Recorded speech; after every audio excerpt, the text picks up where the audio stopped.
हरे कृष्णा। तो श्रीमद् भगवद गीता का हम लोग चर्चा कर रहे थे।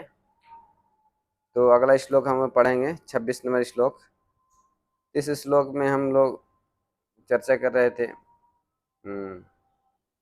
पिछले श्लोक हम लोग चर्चा कर रहे थे तो आप लोग सुने होंगे। तो उसमें बताया गया था कि हम जिस देवता की पूजा करते हैं उस श्लोक में जाते हैं, और अगर भगवान की हम पूजा करते हैं भगवान के पास जाते हैं। तो अगला हम लोग चर्चा करने वाले हैं कि भगवान किसको मिलते हैं, भगवान किसको दर्शन देते हैं, भगवान अपनी कृपा किसको करते हैं। क्या गरीब को करते हैं, अमीर को करते हैं, ज़्यादा विद्वान है उनको करते हैं, ज़्यादा सुंदर है उनको करते हैं, किनको करते हैं। इस श्लोक से पता चलता है कि हम किसको करते हैं भगवान की कृपा। तो उसको हम पढ़ते हैं। पत्रम पुष्पम फलम तो यम यो में भक्त्या प्रयक्षति तदा हम भक्त परता अष्टामी प्रातात्मनः। अनुवाद श्रील प्रभुपाद जी के द्वारा।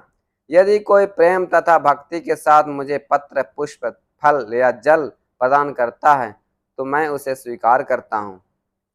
हरे कृष्णा। तो यहाँ दो चीज बताए गए कि जो प्रेम और भक्ति के साथ मुझे पत्र भी देता है, पुष्प भी देता है, फल भी थोड़ा देता है तो मैं स्वीकार करता हूँ।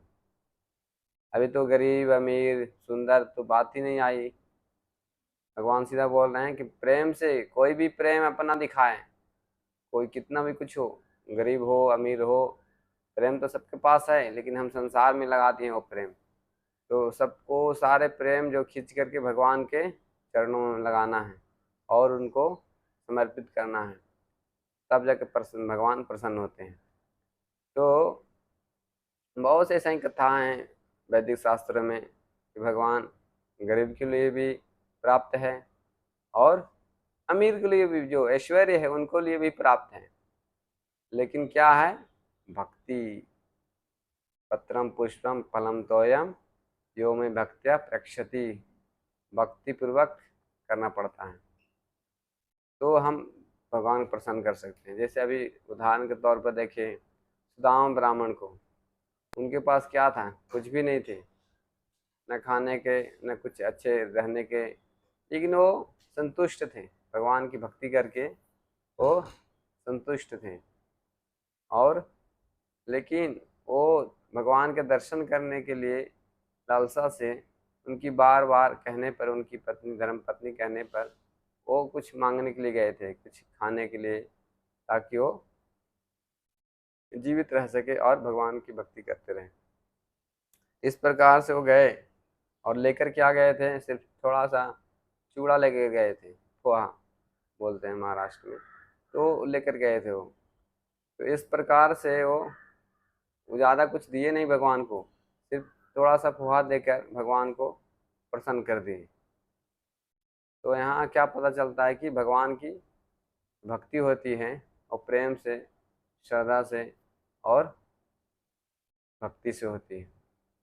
इस प्रकार से हम भगवान को प्रसन्न करना चाहते हैं तो प्रेम दिखाना पड़ेगा और श्रद्धा दिखाना पड़ेगा, भक्ति करनी पड़ेगी, तब हम वो चीज़ जो भी देते हैं भगवान स्वीकार करते हैं।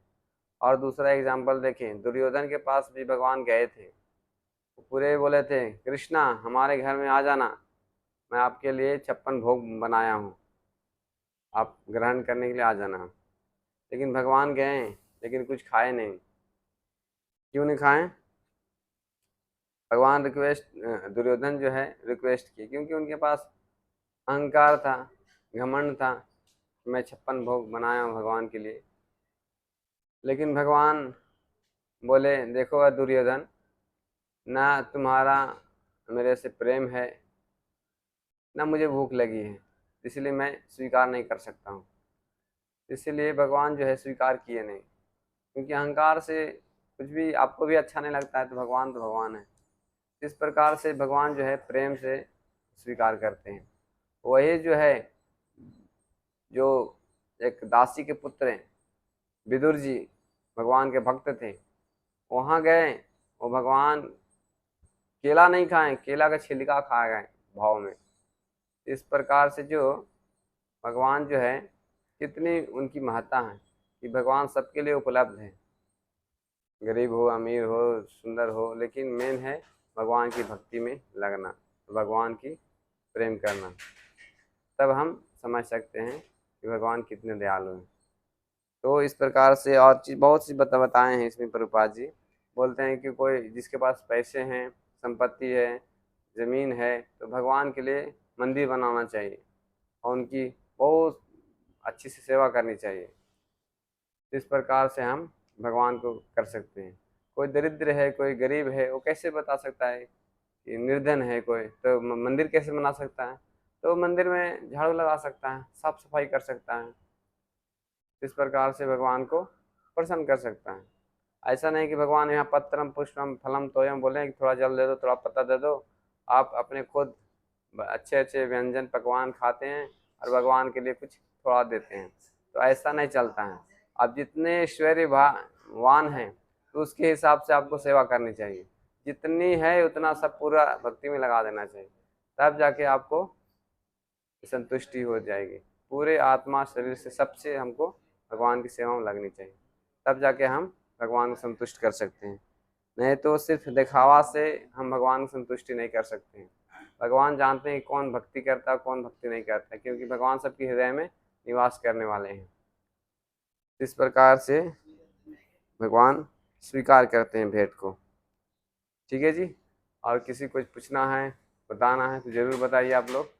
हरे कृष्णा।